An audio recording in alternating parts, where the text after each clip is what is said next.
Bismillahirrahmanirrahim. Wassalatu wassalamu ala rasulillah wa ala alihi wa ashabihi wa mawalah. Wa la hawla wa la quwwata illa billahi amma ba'd. Kita lanjutkan barakallahu fikum pembahasan yang setelahnya tentang khabar. Qala mu'allif al-khabaru, khabar terbagi menjadi dua. Yang pertama adalah mufradun, yang kedua ghairu mufradin. Khabar ada dua, yang pertama mufrad, tunggal. Yang kedua ghairu mufrad, selain tunggal. Perhatikan makna yang dibawakan oleh pengarang di sini. Makna mufrad di sini bukan kata tunggal sebagaimana isim mufrad, tapi tunggal di sini adalah tunggal dalam pembahasan khabar. Tunggal dalam pembahasan khabar. Apa makna tunggal dalam pembahasan khabar? Ma laisa jumlatan wala syabihan bil jumlah. Sesuatu yang bukan jumlah, bukan pula yang menyerupai jumlah. Sesuatu yang bukan kalimat dan juga tidak menyerupai kalimat. Maka di sini masuk padanya isim mufrad, masuk padanya isim musanna, demikian pula jamak. Contoh, al-waladu naimun, anak kecil itu tidur. Maka di sini mufrad. Mufrad secara isim, mufrad pula secara khabar. Al-waladani naimani, dua anak kecil itu tidur. Naimani ini secara isim musanna, tetapi dipandang dari khabar mufrad. Kenapa? Karena naimani bukan kalimat, bukan pula yang serupa dengan kalimat.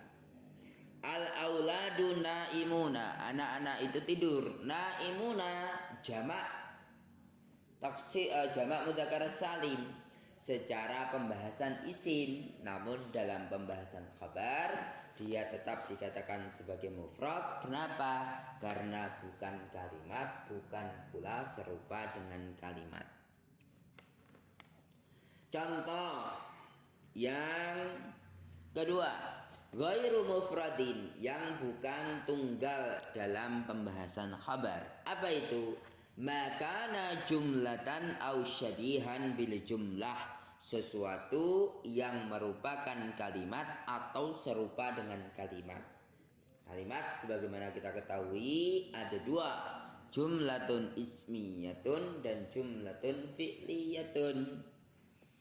Adapun yang serupa kalimat berupa huruf jar dengan apa yang setelahnya, demikian pula kata keterangan atau yang disebut dengan daraf, nanti akan disebutkan. Aliyun abuhu maridun, Ali bapaknya sakit. Maka di sini barakallahu fikum lafadz Ali sebagai mubtada. Abuhu maridun adalah mubtada khabar. Abuhu mubtada kedua, maridun khabar kedua.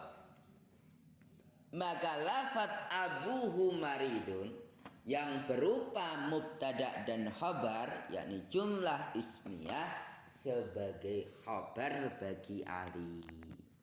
Sehingga kalau kita perhatikan berarti khabar untuk Ali berupa jumlah ismiyah yang terdiri dari mubtada kedua dan khabar kedua.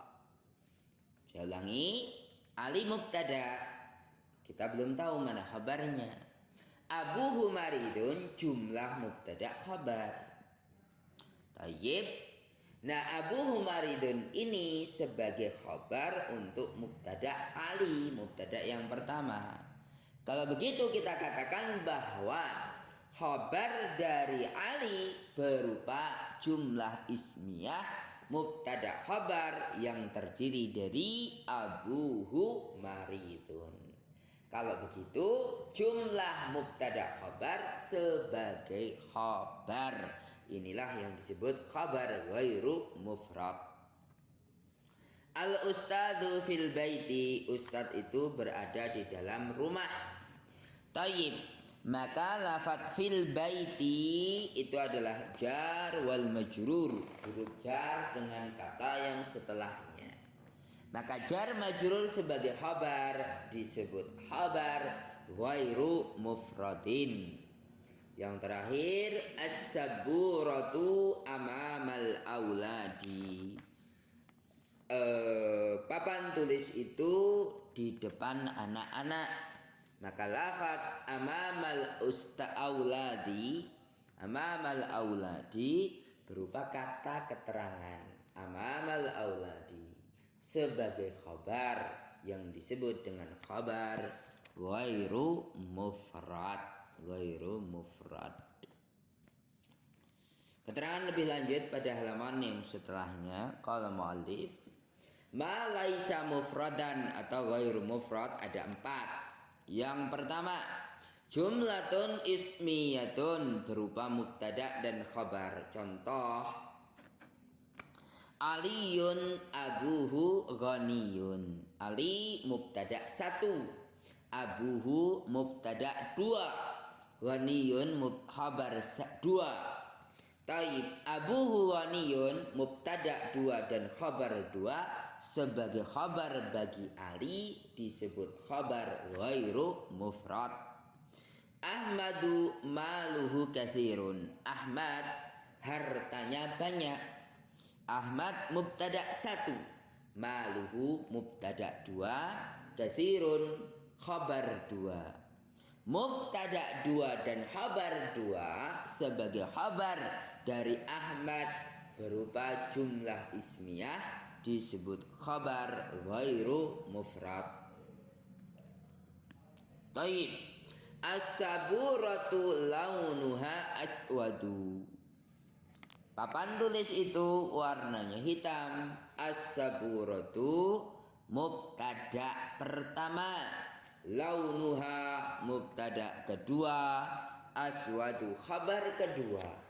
Mubtada 2 dan khabar 2 sebagai khabar bagi saburatu berupa jumlah ismiyah disebut khabar ghairu mufrad. Yang kedua, jumlatun fi'liyatun, khabar berupa fi'il dan fa'il. Contoh, al-maridu yad'ufu badanuhu, orang sakit itu badannya melemah.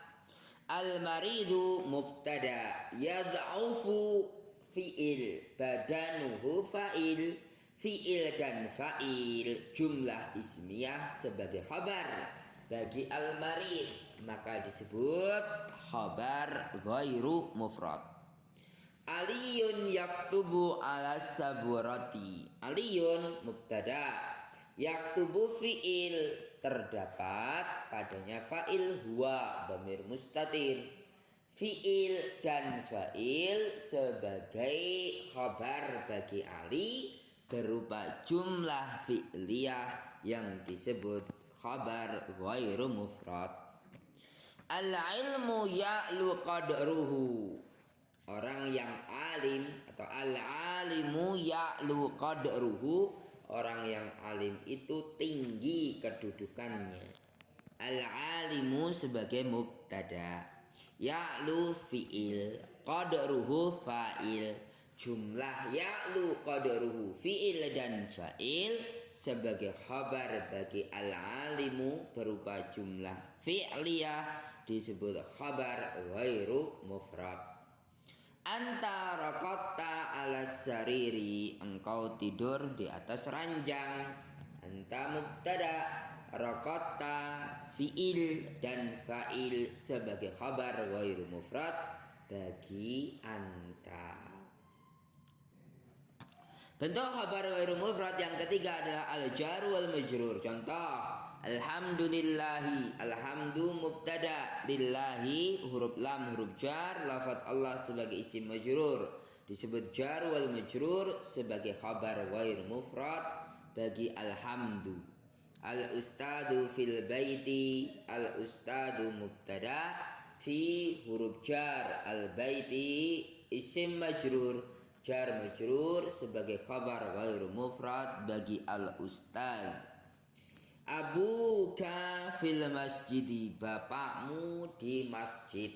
Bapakmu mubtada, fil masjidi al jar wal majrur sebagai khabar ghairu mufrad bagi abuka. Aliyun fil bustani, Ali di taman.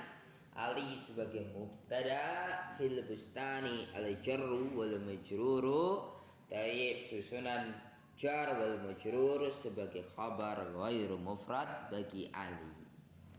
Yang terakhir ad-darfu, kata keterangan. Contoh as-saburatu amamal auladi, papan tulis itu di depan anak-anak itu. As-saburatu mubtada, amamal auladi daraf, kata keterangan tempat sebagai khabar ghairu mufrad bagi as-saburatu. As-sama'u fauqana, langit itu di atas kita. As-sama'u mubtada, fauqana sebagai khabar ghairu mufrad bagi as-sama' berupa taraf. Al-ustadu amamaka, ustad itu berada di depanmu.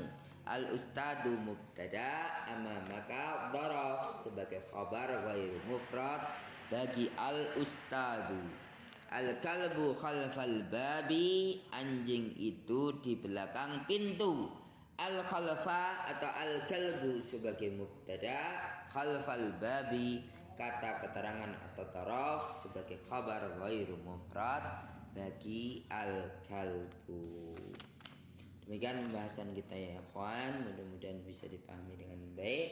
Insyaallah ta'ala nanti dengan contoh-contoh kita akan bisa memahami dengan sempurna. Demikian pembahasan kita pada pelajaran atau pertemuan ke-22. Walhamdulillahirabbil